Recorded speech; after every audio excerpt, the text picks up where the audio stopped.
大家好，我係志航弟兄。今日同大家講一個題目，就有啲關係咧係唔適宜用良善寬容嘅解釋嘅。我喺早前一個影片咧係講過，多用良善寬容嘅解釋係可以改善親密關係嘅，但係現實係唔係所有嘅親密關係都可以用良善寬容解釋去改善嘅。呢度咧講咗兩種嘅情況，一種就係對方已經完全收回咗關係啦，另一個咧就係對方濫用同你嘅關係。如果對方已經完全收回咗關係，唔願意再喺關係裏邊作出任何嘅投資嘅話咧，良善寬容嘅解釋係冇用嘅。譬如話對方有持續嘅婚外情啦，譬如話你夫妻之間已經分開咗啦，或者離咗婚嘅啦，呢啲良善寬容嘅解釋係唔可以改善親密關係嘅。你只可以好似聖經裏邊何西阿先知對待一個已經行淫亂離開咗佢嘅妻子，你單方面去付出，單方面去愛對方，未必有回報，對方亦都未必有改變，你只可以等待。當然何西阿先知嗰度亦都係講緊神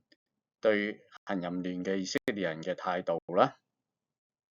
另外一種情況係唔適宜用良善寬容嘅解釋，就係當對方濫用同你嘅關係，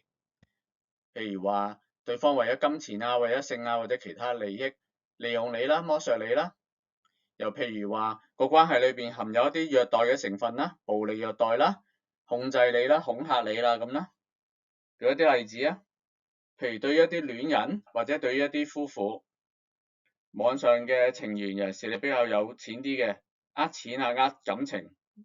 呢啲當然唔適宜用良善寬容嘅解釋啦。又譬如話喺個關係裏邊佢會打你嘅，打完你之後就道歉嘅，跟住對你好一排，過一排又再打過你嘅。又譬如話佢出軌嘅，出軌完之後道歉又對你好一排，跟住又再出軌嘅。甚至咧個關係牽涉到有性侵犯啦、強姦啦，呢啲咧佢就話呢啲咧係一啲愛嘅表現，你唔好信。如果唔係戀人或者夫妻嘅，其他嘅親密關係都有一啲濫用嘅情況嘅。譬如話佢話你朋友，但係其實氹咗你去外國賣咗你嘅，又或者令到你咧去做妓女去幫佢揾錢嘅。仲有啲人咧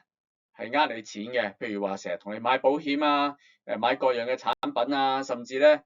買到一個地步咧，你超過咗一半嘅薪水咧，都係俾晒佢嘅，佢只不過係利用你去揾錢嘅啫。有陣時有啲嘅家人啦，有啲嘅壞習慣啦，譬如吸毒啊、酗酒啊、賭錢啊、爭卡數啊，